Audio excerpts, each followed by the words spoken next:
మన సనాతన ధర్మంలో 2000 సంవత్సరాల క్రితమే వాటర్ మాలిక్యూల్ స్ట్రక్చర్ అంటే నీటి అణువుల నిర్మాణం తెలుసనే విషయం ఇక్కడి ఏకపాద త్రిమూర్తి శిల్పంతో తెలుస్తోంది.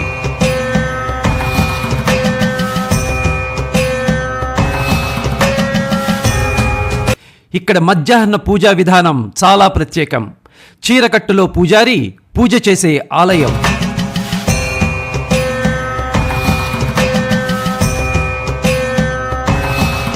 పంచభూత లింగాల్లో జలలింగంగా పిలువబడుతున్న ఆలయమే జంబుకేశ్వరాలయం.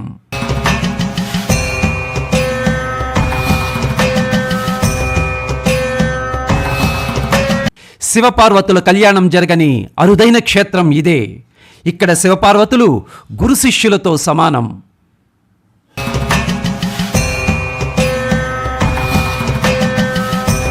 ఆదిశంకరాచార్యులు అఖిలాండేశ్వరి అమ్మవారి తాటంకాలలో అంటే చెవి కమ్మలలో శ్రీచక్రాన్ని ప్రతిష్ఠించిన క్షేత్రం.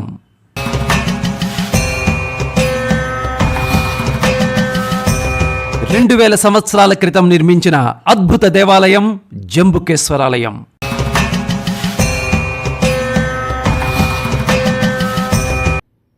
Hi friends, welcome to my channel Vasu travel vlog. మనం శ్రీరంగంలోని రంగనాథ స్వామి ఆలయం చూసిన తర్వాత ఇప్పుడు మనం చూడబోతున్నాం అప్పు క్షేత్రంగా పిలువబడే జలలింగం ఉన్న జంబుకేశ్వర ఆలయం. 2000 సంవత్సరాల క్రితం కట్టబడిన ఈ ఆలయంలో ఏకపాద త్రిమూర్తి శిల్పంలో వాటర్ మాలిక్యూల్ స్ట్రక్చర్ ని విశదీకరించడం జరిగింది. మరి ఈ జలలింగాన్ని చూడటానికి మీరు రెడీయా? అయితే పదండి జంబుకేశ్వర ఆలయం.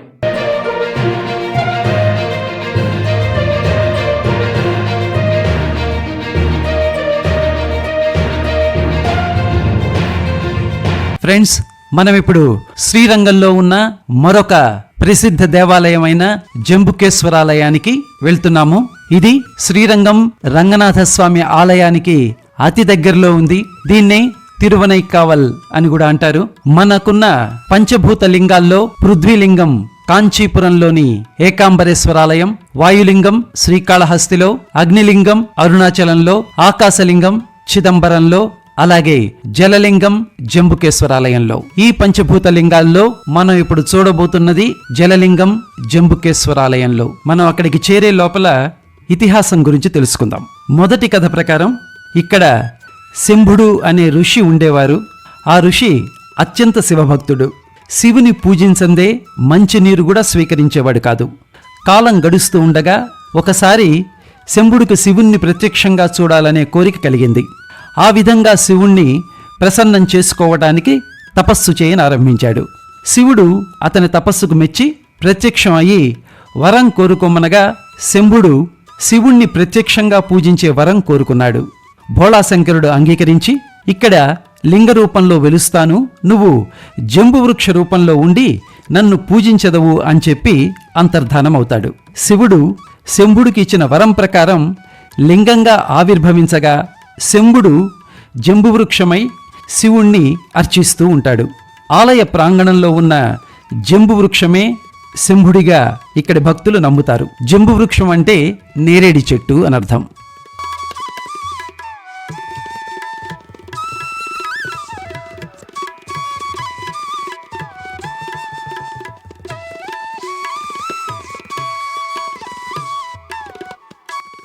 రంగనాథస్వామి వారి ఆలయంలో ప్రసాదాలు టిఫిన్ లాగా చేసేసిన తర్వాత ఇక్కడ మేము ఒక కాఫీ బ్రేక్ గురించి ఆగి ఇక్కడి నుంచి మళ్ళీ మన ప్రయాణం జంబుకేశ్వరాలయానికి.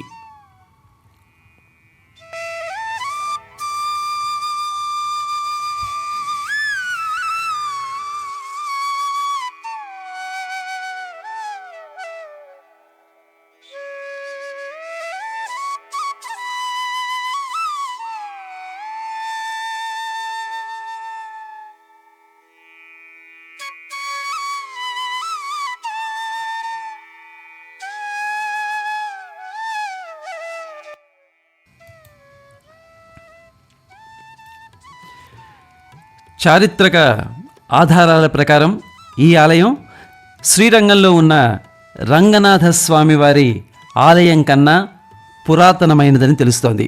11వ శతాబ్దంలో చోళరాజులు ఈ ఆలయాన్ని నిర్మించినట్లుగా, ఆ తరువాత ఆలయ నిర్వహణ పల్లవరాజులు, పాండ్యులు, విజయనగర రాజులు చేసినట్లుగా తెలుస్తోంది.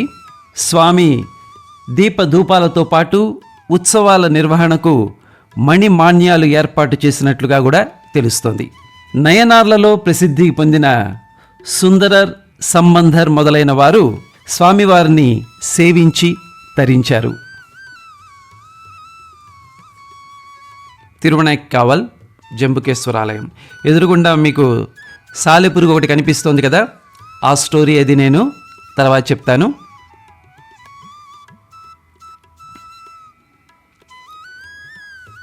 ఆలయ వెలుపల దృశ్యాలు ఇవి. ఆ స్తంభాలు అవి కనిపిస్తున్నాయి కదా, లోపల 1000 కాళ్ల మండపం ఉంటుంది.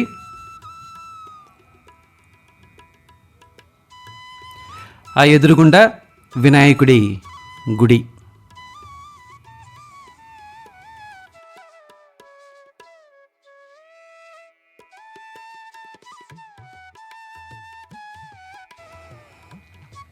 పార్వతీదేవి, అలాగే ఏనుగు, శివలింగం, ఆ పక్కనే ఋషి.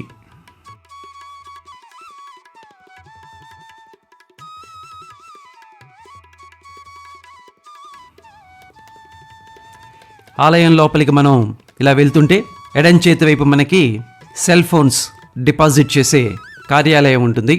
ఇది ఆలయం యొక్క లేఅవుట్. ఇప్పుడు మనం ఇక్కడ నిలబడి ఉన్నాము.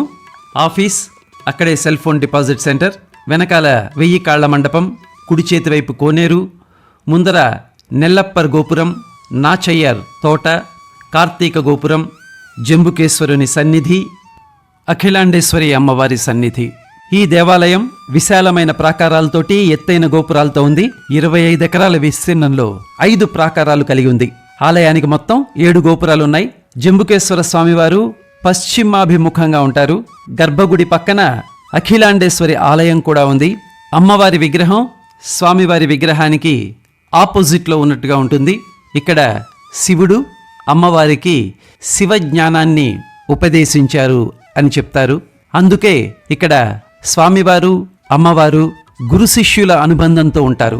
అందుకే ఈ ఆలయంలో స్వామివారి కళ్యాణ మహోత్సవం ఉండదు. ఆలయ లోపల మనం అడుగు పెట్టగానే మనం ఒక మయసభలో ఉన్నట్టుగా ఫీలింగ్ కలుగుతుంది. అద్భుతమైన శిల్పకళా చాతుర్యం ఇక్కడ ఉంది. ప్రతి పిల్లర్ని అద్భుతంగా చెక్కారు. లోపల మాత్రం చాలా టైం తీసుకుని అన్నిటినీ కూడా డీటెయిల్గా చూడండి. చాలా చాలా అద్భుతంగా ఉన్నాయి. ఈవెన్ సీలింగ్లో కూడా అద్భుతంగా చెక్కారు. జంబుకేశ్వరుడిగా పేరు పొందినప్పటికీ ఇక్కడి లింగం నీటితో నిర్మితమైనది కాదు. అంటే నీటిలో కూడా లేదు. జలలింగం అని ఎందుకు పేరు వచ్చిందంటే లింగం యొక్క పానపట్టం నుంచి ఎప్పుడూ కూడా నీరు ఊరుతూ ఉంటుంది. ఈ విషయం భక్తులకు చూపించేందుకు లింగం పానపట్టం పైన ఒక వస్త్రం కప్పుతారు. కొంతసేపటికి దాన్ని తీసివేసి ఆ వస్త్రాన్ని పిండుతారు. ఆ పిండిన వస్త్రం నుంచి నీరు వస్తుందన్నమాట. కానీ ఆ నీటిని తీర్థంగా కానీ ప్రోక్షించటం అంటే మన మీద జల్లటం కానీ జరగదు.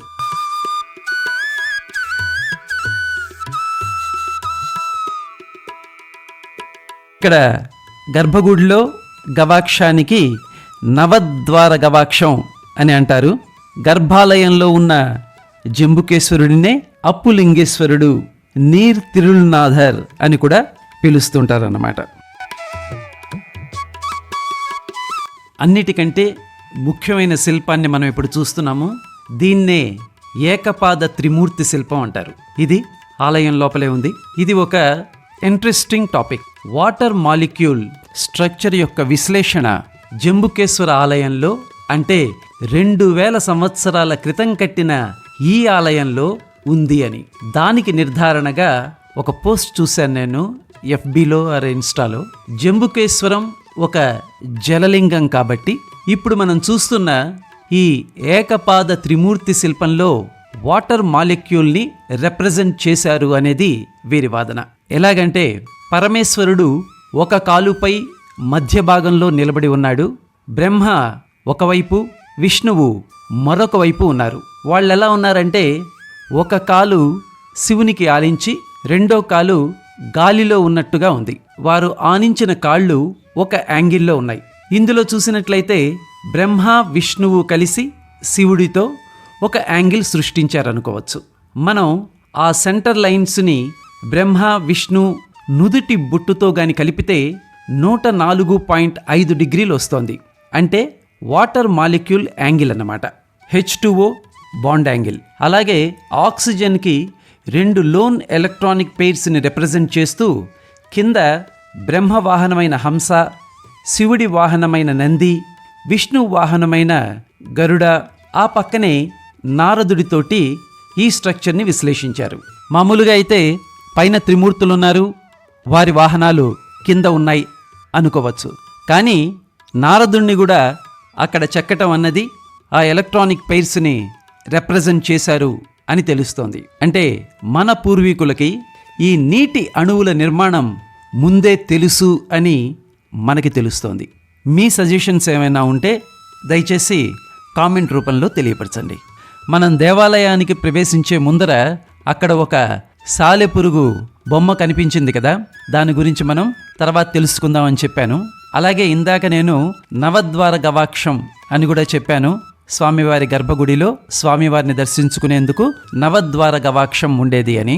ఈ రెండింటి గురించి తెలుసుకోవటానికి ఒక పౌరాణిక గాథ ఉంది. పూర్వం కైలాసంలో శివగణాలు ఉండే చోట మాల్యవన్, పుష్పదంత అనే శివగణాలు కూడా ఉండేవారు.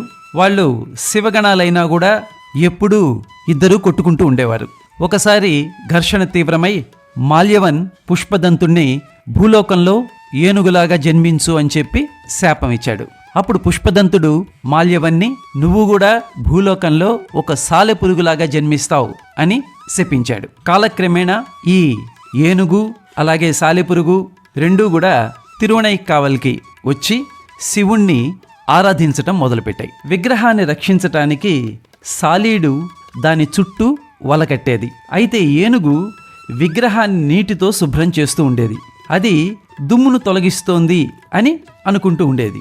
సాలెపురుగు సాలెగూడు కట్టడం, అలాగే ఏనుగు నీటితోటి ఆ సాలెగూడిని తీసేయటం, ఈ రెండు జరుగుతూ ఉన్నాయి.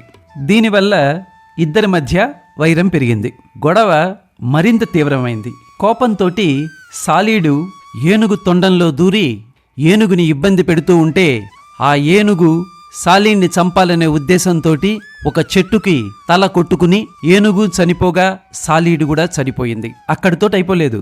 ఆ తర్వాత పునర్జన్మలో ఈ సాలీడు తిరువణైకావల్లో అనేక దేవాలయాలను నిర్మించిన చోళరాజైన కోచెంగట్కనన్ చోళన్గా పునర్జన్మ పొందింది. అప్పుడతను ఉద్దేశపూర్వకంగా ఆలయ ద్వారాలన్నీ కూడా చిన్నగా ఉండేటట్టుగా రూపొందించాడు. ముఖ్యంగా గర్భగుడిలో పెద్ద ద్వారం ఏది ఏర్పాటు చేయకుండా, అంటే చిన్న ఏనుగు పిల్ల కూడా లోపలికి వెళ్లకుండా ఒక మనుషులు మాత్రమే వెళ్లేంత ఒక చిన్న ద్వారాన్ని నిర్మించి, అలాగే ఇక్కడ స్వామివారిని చూడటానికి నవద్వార గవాక్షాన్ని నిర్మించటం జరిగిందనమాట. ఇది ఏనుగుతో గతంలో జరిగిన తన సంఘర్షణ జ్ఞాపకాల్ని ప్రతిబింబిస్తోంది. ఈ నవద్వార గవాక్షం ఆ గర్భగుడికి ఉన్న మెయిన్ ఎంట్రన్స్ కి అటువైపు ఉంటుంది. కాబట్టి మీరు కూడా ఆ సైడ్ వెళ్ళి స్వయంలోంచి స్వామివారిని దర్శించండి. గర్భగృహంలో మధ్యలో దగ్గరగా 3 అడుగుల ఎత్తులో శివలింగం ఉంటుంది. శివలింగానికి ఒక ఇత్తడి రింగుని తొడిగించి ఉంటుంది. ఆ కింద ఇత్తడి ప్లేట్ మీదే స్వామివారి శివలింగం, ఒకవైపు ఏనుగు సాలెపురుగు పూజ చేస్తున్నట్లుగా, ఇంకొక వైపు పార్వతీ అమ్మవారు పూజ చేస్తున్నట్టుగా, ఆ పక్కన శంభుని తలలోంచి నేరేడు చెట్టు వచ్చినట్లుగా, ఆ నేరేడు చెట్టు కింద స్వామివారు కొలువై ఉన్నట్లుగా ఉంటుంది.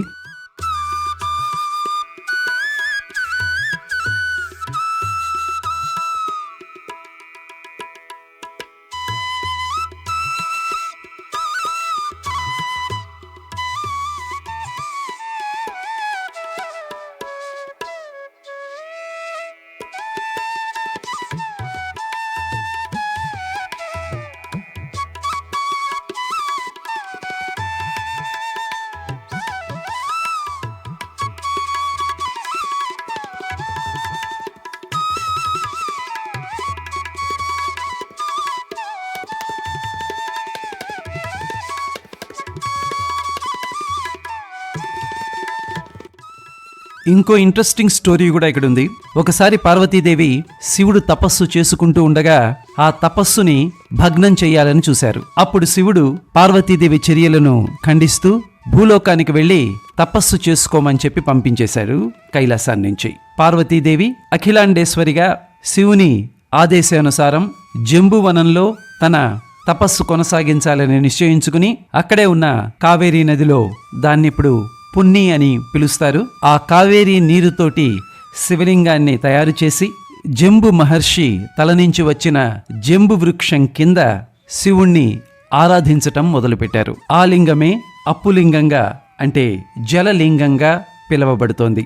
శివుడు అఖిలాండేశ్వరీదేవి పూజలకి మెచ్చి దర్శనమిచ్చి ఇక్కడే శివ జ్ఞానాన్ని ఉపదేశించారు. అందుకనే ఇక్కడ శివ పార్వతులు గురు శిష్యులు. ఇక్కడ చాలా మందికి తెలియని మరొక విషయం ఉంది. అఖిలాండేశ్వరీదేవి స్వామివారిని కొలిచింది కాబట్టి ప్రతిరోజు మధ్యాహ్న పూజా విధానంలో పూజారి చీరకట్టుతో వచ్చి స్వామివారికి పూజ చేస్తారు. ఇక్కడ శివలింగం ఎంత ప్రఖ్యాతిగాంచిందో అమ్మవారు అఖిలాండేశ్వరి అంత ప్రఖ్యాతిగాంచిన జగన్మాత. కాంచీపురంలో కామాక్షి అమ్మవారు ఎలా తిరుగుతుందో, శృంగేరిలో శారదాదేవి ఇప్పటికీ ఎలా పలుకుతుందో, జంబుకేశ్వర క్షేత్రంలో అఖిలాండేశ్వరి అమ్మవారు ఇప్పటికీ తిరుగుతూనే ఉంటారు. మొదట్లో అమ్మవారు చాలా ఉగ్ర రూపంతో ఉండేవారట. ఆ విగ్రహం ముందు నిలబడి ఎవరు పూజలు కూడా చేయటానికి భయపడుతున్న వేళ ఆది శంకరాచార్యుల వారు ఇక్కడికి విచ్చేసినప్పుడు అమ్మవారి తాటంకాలలో అంటే చెవి కమ్మల్లో శ్రీచక్రాన్ని నిక్షిప్తం చేసినట్లుగా చెప్తారు. అలాగే అమ్మవారి ఆలయం ముందు విఘ్నేశ్వరుడు, సుబ్రహ్మణ్యేశ్వర స్వామి విగ్రహాలను కూడా ప్రతిష్ఠించారు. దానివల్ల అమ్మవారి కోపం తగ్గి శాంతమూర్తిగా మారిందని చెప్పుకుంటూ ఉంటారు. అమ్మవారిని మీరు దర్శించుకున్నప్పుడు తప్పనిసరిగా మీరు చూడాల్సిన విషయం అమ్మవారి చెవి కమ్మలు.